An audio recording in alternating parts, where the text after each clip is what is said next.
नमस्कार, मी संदीप देसाई. जगाच्या पाठीवर मध्ये आपल्या सगळ्यांचं स्वागत. जगभरातल्या महत्त्वाच्या घडामोडींचा आढावा घेणार आहोत वेगवान. पहिली बातमी ऑस्ट्रेलियातल्या विक्टोरिया हे राज्य कोरोनाचा हॉटस्पॉट बनत चाललेलं आहे. दर दिवसाला राज्यामध्ये विक्रमी कोरोना रुग्णांची नोंद होते. याच पार्श्वभूमीवर राज्यात आणखी कडक निर्बंध लादण्याचा इशारा अधिकाऱ्यांनी दिलाय. गेल्या 24 तासात राज्यात 627 नव्या रुग्णांची नोंद झाली आहे, तर 8 जणांचा मृत्यू झालेला आहे. विक्टोरियाचे पंतप्रधान डॅनियल अँड्रू हे परिस्थितीचा आढावा घेत असून पुढील उपाययोजनांबाबत अधिकाऱ्यांशी चर्चा करतात. ऑस्ट्रेलियाच्या मेलबर्नमध्ये कोरोना व्हायरस हॉटस्पॉटमध्ये सातत्यानं नवीन रुग्णांच्या संख्येमध्ये घट होती आहे, परंतु शनिवारी 397 लोकांच्या मृत्यूसह अनेक नव्या रुग्णांची नोंद झाली आहे. यामुळे इथं तपासणी अभियान सुरू करण्यात आलं आहे. विक्टोरियामध्ये ही कोरोनाचा धोका दिवसेंदिवस वाढायला लागला आहे. कोरोना प्रतिबंधात्मक लस बनवण्यासाठी अमेरिका आता 15,735 कोटी खर्च करणार आहे. अमेरिका सरकारने या संबंधित घोषणा केली आहे. लवकरच कोरोना प्रतिबंधात्मक लस येईल असं इथल्या तज्ज्ञांनी म्हटलंय. ब्राझीलमध्ये कोरोनाचा फैलाव दिवसेंदिवस वाढतोय. सलग तिसऱ्या दिवशी ब्राझीलमध्ये 50,000 पेक्षा जास्त नव्या रुग्णांची नोंद झाली आहे. एका दिवसामध्ये कोरोनाचे 52,383 नवे रुग्ण नोंदवले गेले. ब्राझीलमध्ये कोरोनाचा धोका वाढतोय. 92,000च्या वर नागरिकांचा कोरोनामुळे मृत्यू झालाय. दरम्यान ब्राझीलच्या आणखी एका मंत्र्यांना कोरोनाची लागण झाली आहे. मंत्री वाग्रन यांना कोरोनाची लागण झालेली आहे. जर्मनीमध्ये कोरोनाचा प्रादुर्भाव रोखण्यासाठी कडक उपाययोजना केल्या जात आहेत. जर्मनीमध्ये येणाऱ्या नागरिकांची 72 तासांच्या आत कोरोना चाचणी करण्याच्या सूचना आरोग्य मंत्रालयानं दिलेल्या आहेत. या चाचण्या मोफत करण्यात येणार असल्याचं इथल्या अधिकाऱ्यांनी स्पष्ट केलंय. जगभरात कोरोनाचं संकट वाढतंय. कोरोनामुळे अनेक देशांनी लॉकडाऊनचा मार्ग स्वीकारलाय. कोरोनाचं संकट असल्यामुळे इराकमध्ये होणाऱ्या निवडणुका पुढे ढकलण्यात आल्यात. इराकमध्ये निवडणुका 1 वर्ष पुढे ढकलण्यात आलेल्या आहेत. इम्पीरियल कॉलेज लंडनमधील शास्त्रज्ञांनी शेकडो लोकांवर कोरोनाच्या लसीची मानवी चाचणी केली आहे. ही लस दिल्यानंतर अद्याप कोणत्याही व्यक्तीवर साईड इफेक्ट दिसून आलेले नसल्याचं शास्त्रज्ञांकडून सांगण्यात आलंय. अमेरिकेत सुद्धा जगातील पहिल्या कोरोना लसीची मानवी चाचणी झाली आहे. 30,000 जणांना ही लस दिली जाणार आहे. लॉकडाऊनमुळे विवाह सोहळे, रेस्टॉरंट बंद असल्यानं शॅम्पेन व्यवसायाला मोठा फटका बसलाय. लग्न सोहळे आणि रेस्टॉरंटमध्ये शॅम्पेन मोठ्या प्रमाणावर विकली जाते. मात्र लॉकडाऊनमुळे हे सर्व सोहळे साजरे करण्यास बंदी घालण्यात आलेली आहे. त्यामुळे शॅम्पेन विकली जात नाहीये. शॅम्पेनचा मोठ्या प्रमाणावर साठा तसाच पडून आहे. त्यामुळे शॅम्पेन व्यावसायिकांनी चिंता व्यक्त केली आहे. व्हिएतनाममधील प्रसिद्ध पर्यटन स्थळ होई अन ओल्ड टाउनने कोरोनाचा संसर्ग टाळण्यासाठी 2 आठवड्यांसाठी सोशल डिस्टन्सिंग पाळण्याचा निर्णय घेतलाय. ओल्ड टाउनमधील 1,60,000 नागरिकांना घरातच थांबण्याचे आणि मास्क घालण्याचं आवाहन केलंय. सार्वजनिक कार्यक्रम रद्द करण्यात आले असून 2 पेक्षा अधिक जणांना एकत्र येण्यास मनाई आहे. त्यामुळे शहरात सर्वत्र शांतता पसरली आहे. स्पेनमध्ये आतापर्यंतच्या सर्वाधिक कोरोना रुग्णांची नोंद झाली आहे. स्पेनमध्ये एका दिवसामध्ये 1,223 नव्या रुग्णांची नोंद झाली. 21 जूनला देशातील लॉकडाऊन शिथिल करण्यात आला होता. त्यानंतर कोरोना रुग्णांच्या संख्येमध्ये झपाट्यानं वाढ होते आहे. येत्या काही दिवसांमध्ये समूह प्रसार सर्वाधिक असल्याचं आरोग्य मंत्रालयाच्या अधिकाऱ्यांकडून सांगण्यात आलंय. स्पेनमध्ये कोरोना रुग्णांचा आकडा 2,82,000 गेलेला आहे. कोरोनाच्या काळामध्ये आर्थिक संकट आल्यानं पेन्शन फंडामधील 10% रक्कम काढण्यासाठी हजारो चिली नागरिकांना पेन्शन फंड कार्यालयाच्या बाहेर रांगा लावाव्या लागत होत्या. ज्या नागरिकांना कम्प्युटरवरून किंवा ऑनलाईन पेन्शन फंड काढता येत नाही अशाच नागरिकांनी कार्यालयाबाहेर रांगा लावलेल्या होत्या. निवृत्तीवेतन कार्यालयांमध्ये काम करणारे कर्मचारी नागरिकांना मदत करताना पाहायला मिळाले. अरिझोनाचे गव्हर्नर डग ड्युसी यांनी काँग्रेसला बेरोजगारांसाठीच्या फेडरल पेमेंट्स बदल करण्याचं सुचवलेलं आहे. मात्र देशातील फक्त छोट्या राज्यांमधील बेरोजगारांच्या वेतनाला समर्थन देण्यास नकार दिलाय. सध्या अरिझोनामध्ये जास्तीत जास्त दर आठवड्याला $240 देण्यात यायचे. आता कोरोनाच्या काळामध्ये $600 दर आठवड्याला दिले जात आहेत. रिओ द जानेरो नेत्रोईममध्ये नागरिकांच्या कॅमिनो निमेयर सांस्कृतिक संकुलाला कोरोना चाचण्या करण्यात आलेल्या आहेत. या संकुलामध्ये जवळपास 70,000 नागरिकांच्या चाचण्या करण्यात आल्या. चाचणी केंद्रामध्ये गर्दी टाळण्यासाठी एका ॲपवरून आधी वेळ निश्चित करावी लागते. त्यानंतर ड्राईव्ह थ्रू चाचणी केली जाते. म्हणजेच गाडीत बसूनच नागरिकांच्या चाचण्या केल्या जात आहेत. आता कॅनडामधील नागरिक कोरोना रुग्णांच्या संपर्कात आल्यास त्यांना त्याची एका ॲपद्वारे माहिती दिली जाणार आहे। पंतप्रधान जस्टिन ट्रुडो यांनी ही माहिती दिलेली आहे। जर एखादी व्यक्ती कोरोना पॉझिटिव्ह आली तर ज्या व्यक्तीकडे हे ॲप असेल त्यांना याद्वारे माहिती दिली जाणार आहे। तर एखादी व्यक्ती कोरोना रुग्णाच्या संपर्कात आल्यास त्या व्यक्तीलाही या ॲपद्वारे अलर्ट केलं जाणार आहे। वेस्ट व्हर्जिनियामध्ये काही महाविद्यालये सुरू करण्यात आलेली आहेत। महाविद्यालयाने विद्यार्थ्यांचं स्वागत केलं, मात्र कोरोनामुळे विद्यार्थ्यांना निर्बंधांचं पालन करावं लागणार आहे। व्हर्जिनियातील एका महाविद्यालयानं त्याच्या 900 विद्यार्थ्यांच्या कॉलेजमध्ये स्वागत केलेलं आहे, मात्र या वेळेला सर्वांनी मास्क घातले होते आणि विद्यार्थ्यांनाही सर्व नियमांचं पालन करण्याचं आवाहन करण्यात आलं।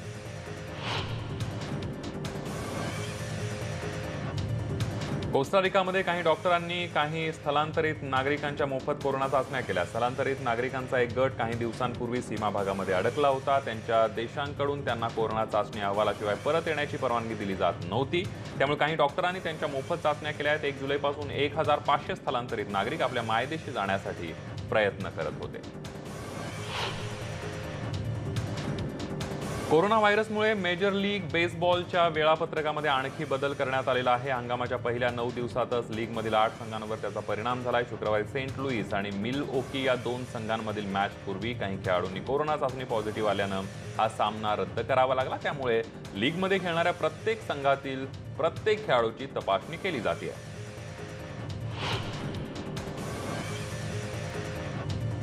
कोरोना व्हायरसच्या प्रकरणामध्ये स्थानिक पातळीवर वाढ होत असल्याचं ब्रिटनमध्ये विरोधी पक्षनेते सर कीर स्टारर यांनी सांगितलेलं आहे। त्यामुळे उत्तर इंग्लंडच्या काही भागामध्ये निर्बंध पुन्हा लावण्याची मागणी यूके सरकारकडे करण्यात आली आहे। पुढच्या वेळी सरकार त्यांच्या चुकांपासून शिकेल असा विश्वास त्यांनी यावेळेला व्यक्त केला। पेरूमधील अंदाजे 56 पत्रकारांचा कोरोना व्हायरसमुळे मृत्यू झाल्याचा दावा झिम्बाब्वेच्या लिमा इथे असोसिएशन ऑफ जर्नलिस्टच्या प्रमुखांनी केलेला आहे। संघटनेचे प्रमुख रिकार्डो बुर्गोस म्हणाले की ही संख्या जास्त असू शकेल। आणखी 18 पत्रकारांचा मृत्यू झालेला आहे, पण तो कोरोनामुळे झाला किंवा नाही हे अद्याप स्पष्ट झालेले नाहीये। बुर्गस यांनी या माध्यम उद्योगातील पत्रकारांना संरक्षण उपकरणं पुरवली नाहीत अशा शब्दामध्ये टीका केलेली आहे। कोरोनामुळे झिम्बाब्वेही लॉकडाऊन घोषित करण्यात आलेला आहे, त्यामुळे शहरांमधील रस्ते निर्मनुष्य झालेले आहेत। शहरांमधील रस्त्यांवर मोठ्या प्रमाणावर कडक बंदोबस्त तैनात करण्यात आला असून पोलीस नागरिकांना घराबाहेर पडू देत नाही आहेत। प्रशासनाच्या या निर्बंधाविरोधात अनेक जण रस्त्यावरही उतरले होते, मात्र पोलिसांनी त्यांना पिटाळून लावलं। या लॉकडाऊनचा अर्थव्यवस्थेवर मोठा फटका बसला आणि त्याविरोधात नागरिक आक्रमक झाले।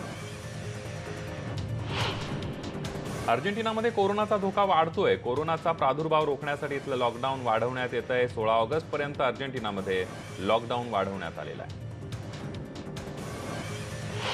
ओकिनावाचे राज्यपाल डेन्नी तामाकी यांनी शुक्रवारी प्रांतामध्ये आपत्कालीन परिस्थिती जाहीर केली आहे। नागरिकांनी आवश्यक असल्यासच घराबाहेर पडावं असं आवाहन त्यांनी केलेलं आहे। इथे दिवसाला 70 पेक्षा जास्त कोरोनाग्रस्तांची नोंद आहे। ओकिनावा मधील नागरिकांनी कोरोनाच्या दुसऱ्या लाटेला तोंड देण्याची गरज राज्यपालांनी व्यक्त केली आहे। जपानमध्ये कोरोनाचा धोका वाढत चाललाय, त्यामुळे कोरोनाला आळा घालण्यासाठी सावधगिरीचा उपाय म्हणून नागरिकांना कोरोनाची लक्षणं दिसल्यास त्वरित चाचणी करून घ्यावी असं आवाहन पंतप्रधान शिंझो अबे यांनी केलंय। तसंच कोरोना संक्रमितांना शोधून त्यांच्यावर योग्य ते उपचार प्रशासनाकडून केले जातील असं आश्वासनही देण्यात आलंय।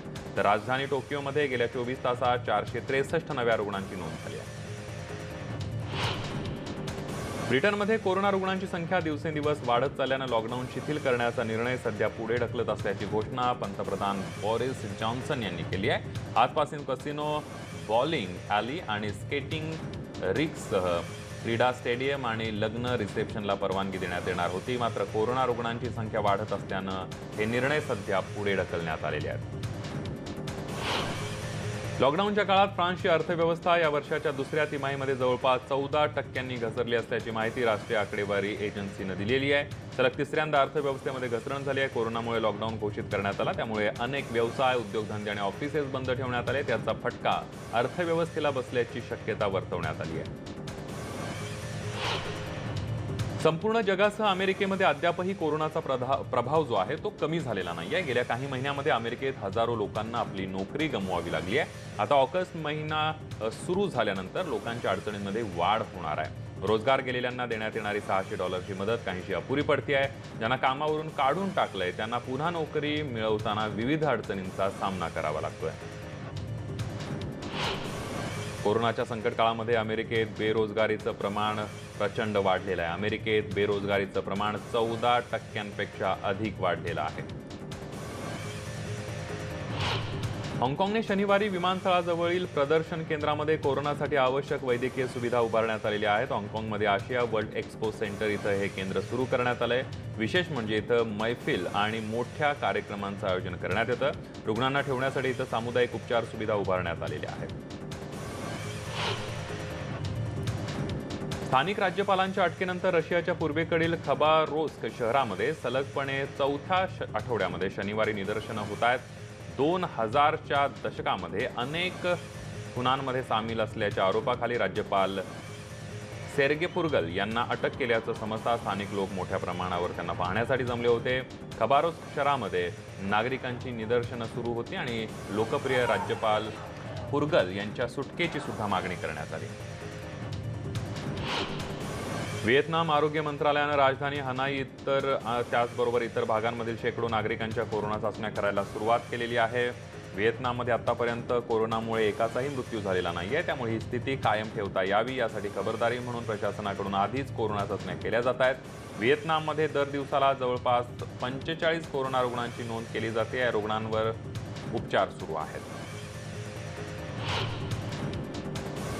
सर्वाधिक संक्रमित रुग्ण असलेल्या देशांमधून येणाऱ्या प्रवाशांसाठी जर्मनीतल्या हॅम्बुर्ग विमानतळावर कोरोना चाचणी केंद्र उभारण्यात आले. विमानतळावर प्रवाशांची मोफत चाचणी केली जाते आहे. विमानतळावर येणाऱ्या प्रत्येक प्रवाशासाठी चाचणी करणं अनिवार्य असणार असल्याचं जर्मनीच्या आरोग्य मंत्र्यांकडून सांगण्यात आलंय. जे अति धोकादायकच्या ठिकाणावरून आलेले आहेत अशा प्रवाशांना क्वारंटाईन ठेवण्यात येणार आहे. US मेजर लीग बेसबॉल स्पर्धेला प्रेक्षकांशिवाय सुरुवात झाली. मात्र चाहत्यांनी स्टेडियम बाहेर गर्दी केली होती. खेळादरम्यान बॉल स्टेडियम बाहेर येईल याच्या प्रतीक्षेमध्ये चाहते बाहेर उभे होते. कोरोना व्हायरसमुळे प्रेक्षकांना स्पर्धांना उपस्थित राहता येणार नाहीये. त्यामुळे चाहते सोशल डिस्टन्सिंग आणि मास्कचा वापर करत स्टेडियम बाहेर गर्दी करताना पाहायला मिळाले. ब्रिटनमधील हेवार्ड गॅलरी पुन्हा सुरू करण्यात आली आहे. मार्च महिन्यापासून गॅलरी बंद करण्यात आली होती, पण आता सोशल डिस्टन्सिंगचं पालन करत गॅलरी पुन्हा सुरू करण्यास परवानगी देण्यात आली आहे. यामुळे 1 ऑगस्टला गॅलरीमध्ये अमंग द ट्री या प्रदर्शनाचं आयोजन करण्यात आले. यावेळेला प्रदर्शन आयोजकांना सर्व नियमांचं पालन करण्याचं आवाहन करण्यात येणार.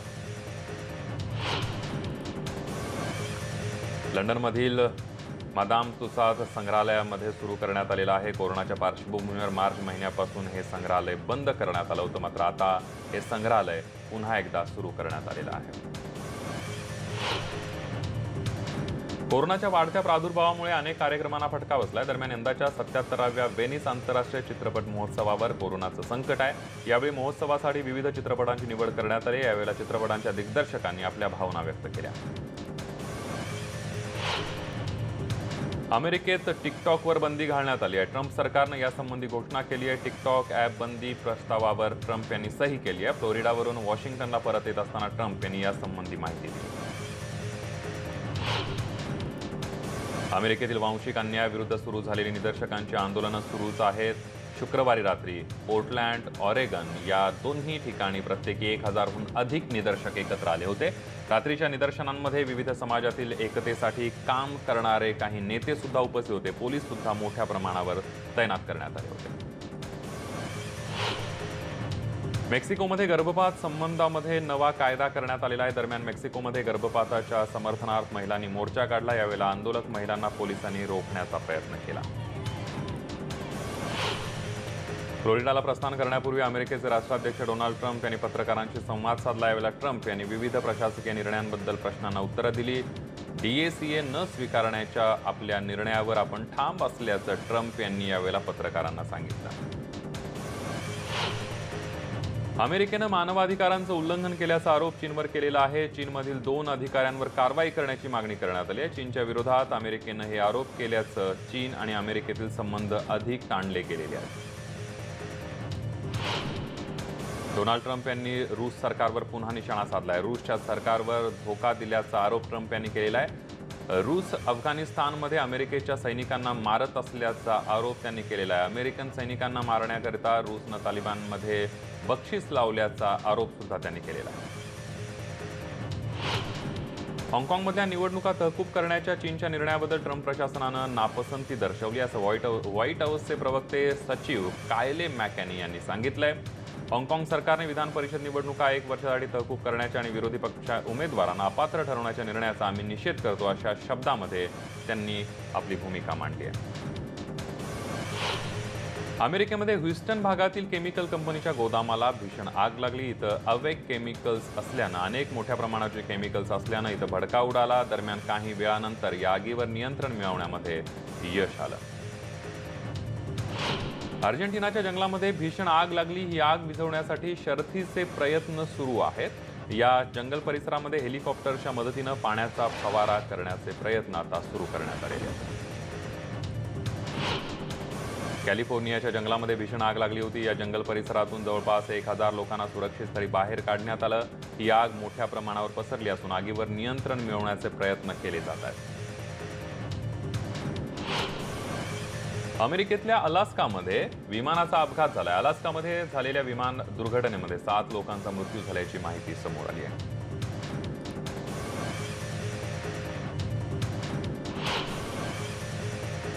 यानंतर जगाच्या पाठीवर मध्ये एक छोटासा ब्रेक घेऊन पुन्हा परतूया। पहा फक्त न्यूज 18 लोकमत।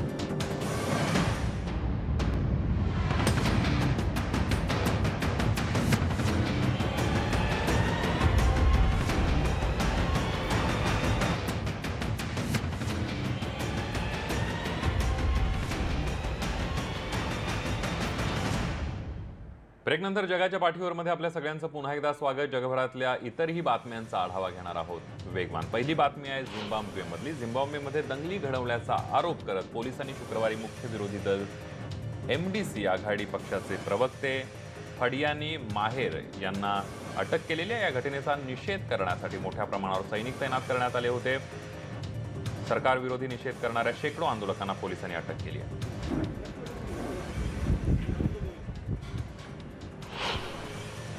व्हेनेझुएलाचे उपराष्ट्रपती डेल्सी रॉड्रिग्स यांनी लॅटिन अमेरिकेमध्ये पहिलं इराणी सुपरमार्केट सुरू करण्यात आलेलं आहे।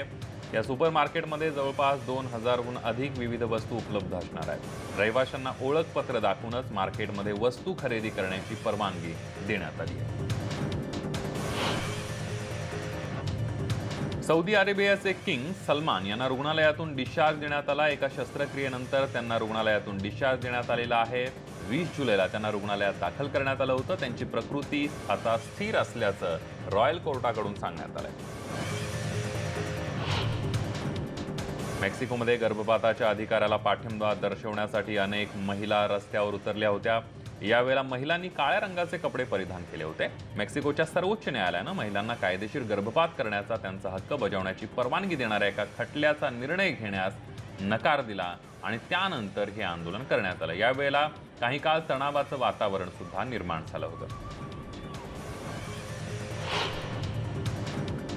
पॅरिसमध्ये तापमानात मोठ्या प्रमाणावर वाढ झाली आहे। 40°C वर तापमान गेल्यानं नागरिक हैराण झालेले आहेत। दरम्यान नागरिकांनी पार्कमध्ये जाऊन ऊन अंगावर घेत या तापमानाचा आनंद लुटला।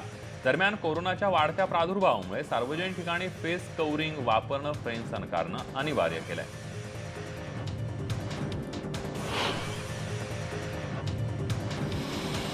पोर्टो रिकोला वादळाचा तडाखा बसलेला आहे आणि रस्त्यावर झाडांची मोठ्या प्रमाणावर पडझड झाल्याचं पाहायला मिळतंय। वादळाच्या पार्श्वभूमीवर प्रशासन देखील खबरदारी घेतली आहे। नॅशनल गार्डने 2 नवजात मुलांसह किमान 35 जणांची सुटका केल्याची माहिती आहे।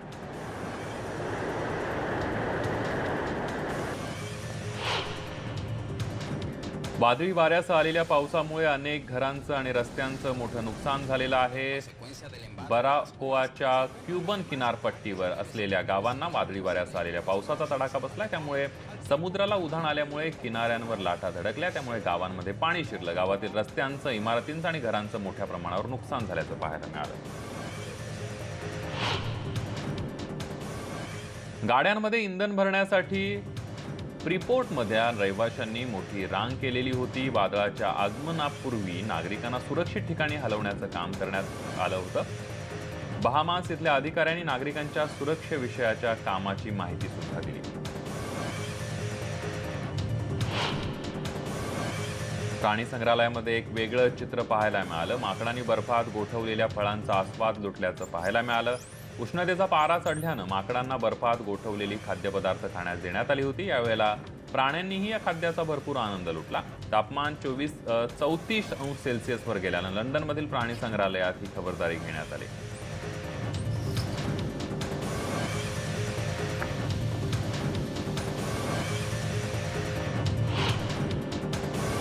पाकिस्तानमधील मुस्लिम बांधवांनी ईद निमित्तानं खास नमाज अदा केली। कराचीमधल्या मोकळ्या मैदानात हजारो लोक सामूहिक प्रार्थनेसाठी उपस्थित होते।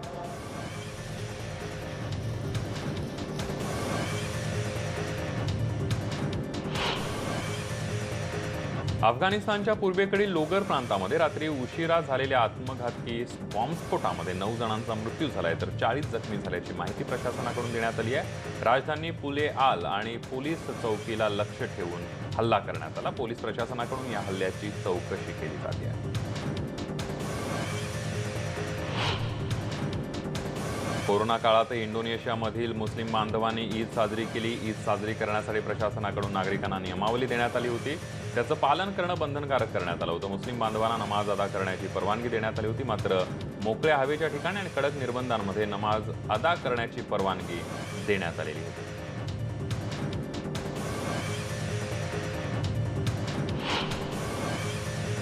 ईदच्या निमित्तानं तुर्कीमधील हगिया सोफियामध्ये मुस्लिम बांधव नमाज अदा करण्यासाठी एकत्र आले होते। ईद अदा याला फेस्टिवल ऑफ सॅक्रिफाईस असं म्हटलं जातं।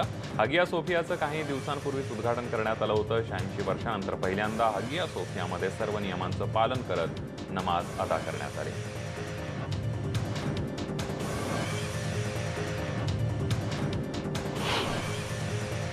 त्या काही घडामोडीनंतर बुलेटिनमध्ये इथंच थांबूया। ताज्या बातम्यांसाठी पहा फक्त न्यूज 18 लोकमत।